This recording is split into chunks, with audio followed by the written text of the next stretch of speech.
കൃഷിയെ നമ്പി ജീവിക്കുന്ന ഒരു മലയോര ഗ്രാമത്തിന്റെ എല്ലാ ഭംഗികളും അടങ്ങുന്നതാണ് ഞങ്ങളുടെ വല്ലൂര് ഗ്രാമം എന്ന് പറയുന്നത്. കാലാവസ്ഥയ്ക്കും വെള്ളത്തിന്റെ ലഭ്യതയ്ക്കും അനുസരിച്ച് കൃഷി ചെയ്യുന്നവരാണ് നമ്മുടെ നാട്ടിലുള്ള ഭൂരിഭാഗം പേരും. നമ്മളും അതിൽ പെടൂട്ടോ. വാഴ, തെങ്ങ്, കവുങ്ങ്, ചേന, ചേമ്പ്, പയറ്, കൈപ്പയ്ക്ക, പാവയ്ക്ക അങ്ങനെ വേണ്ട ഒരുവിധം എല്ലാ കൃഷികളും നമ്മുടെ ഇവിടെ ഈ ഒരു കാലാവസ്ഥയ്ക്ക് അനുസരിച്ച് മുന്നോട്ട് പോകും. നമ്മുടെ വീടിന്റെ മുന്നിലായിട്ട് കണ്ണൻ, അതായത് അനിയൻ പയറ് നട്ടിട്ടുണ്ട്.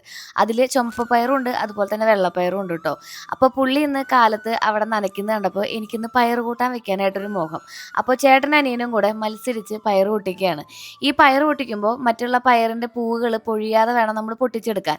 സാധാരണ ബ്ലേഡോ നല്ല ഷാർപ്പായിട്ടുള്ള കത്തി ഉപയോഗിച്ചിട്ടാണ് നമ്മൾ പൊട്ടിച്ചെടുക്കാറ് കേട്ടോ. നന്മ നിറഞ്ഞ ഒരുപാട് പേര് താമസിക്കുന്ന കുഞ്ഞൊരു ഗ്രാമമാണ് ഞങ്ങളുടെ. അത് കാരണം കൊണ്ട് ഇവിടെ വെക്കാനും വിളമ്പാനും മഞ്ഞപ്പൊടിക്കും മുളക് പൊടിക്കും ആയാലും ഒന്നും ക്ഷാമില്ല. അപ്പുറത്തേക്കും ഇപ്പുറത്തേക്കും ഒക്കെ കൈമാറി ബാർട്ടർ സമ്പ്രദായം ഇപ്പോഴും നിലനിൽക്കുന്ന ഒരു ഗ്രാമത്തിന്റെ തുടക്കക്കാരാണ് ഞങ്ങൾ എല്ലാവരും കേട്ടോ. അങ്ങനെ ഞങ്ങളുടെ കനിഷ്ക മഹാരാജാവും ഭാര്യയും കുടുംബവും നട്ടു നനച്ച പയറിൽ നിന്ന് കുറച്ച് പിടി പൊട്ടിച്ചെടുത്ത് നമ്മളിന്ന് പയറുപ്പേരി വയ്ക്കാൻ പോവാണ്. നല്ല അടിപൊളി കുത്തിക്കച്ച പയറുപ്പേരി. അപ്പോൾ നമുക്ക് നമ്മുടെ അടുക്കളയിലേക്ക് പോയാലോ? ഞാനിത് കുറച്ച് നന്നാക്കി കഴിഞ്ഞപ്പോഴാണ് ആലോചിച്ചത്, അയ്യോ നിങ്ങൾക്ക് കാണിച്ചു തരണ്ടേന്ന്. നല്ല അടിപൊളി മണിയായിരുന്നു കേട്ടോ. ആ ശബ്ദം കേട്ടില്ലേ?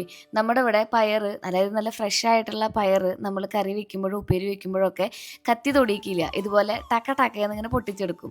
കുറച്ച് കുഞ്ഞുള്ളിയും വെളുത്തുള്ളിയും നല്ല നാടൻ പച്ചമുളകും. അത് നന്നായിട്ട് മൂത്ത് വരുമ്പോൾ അതിലേക്ക് കുറച്ച് ഇടിച്ച മുളകിൻ്റെ പൊടി. പിന്നെ വേണമെങ്കിൽ കളറിന് വേണമെങ്കിൽ നിങ്ങൾക്ക് മുളക് പൊടി ചേർക്കാം കേട്ടോ. നമ്മുടെ അവിടെ അങ്ങനെ നിർബന്ധമൊന്നുമില്ല. ഈ പച്ചമുളകിൽ തന്നെ നല്ല എരിവുണ്ടായിരിക്കും.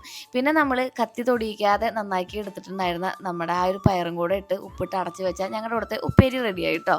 സാംസ്കാരിക നഗരത്തിന് സാംസ്കാരിക പൈതൃകം തുടങ്ങുന്ന ഒരു കോമ്പിനേഷനും കൂടി ഉണ്ട് കേട്ടോ. എന്താണെന്നറിയോ? പയറും അതുപോലെ തന്നെ പരിപ്പ് കുത്തി കാച്ചിയതും പിന്നെ ഉണക്കമീനും. ഉണക്കമീൻ നമുക്കൊന്ന് സ്കിപ്പ് ചെയ്യാം, പകരം പരിപ്പ് കുത്തി കാച്ചാം. പരിപ്പ് കുത്തി കാച്ചാൻ വേണ്ടിയിട്ട് പരിപ്പ് നന്നായിട്ട് വേവിച്ചെടുക്കുക.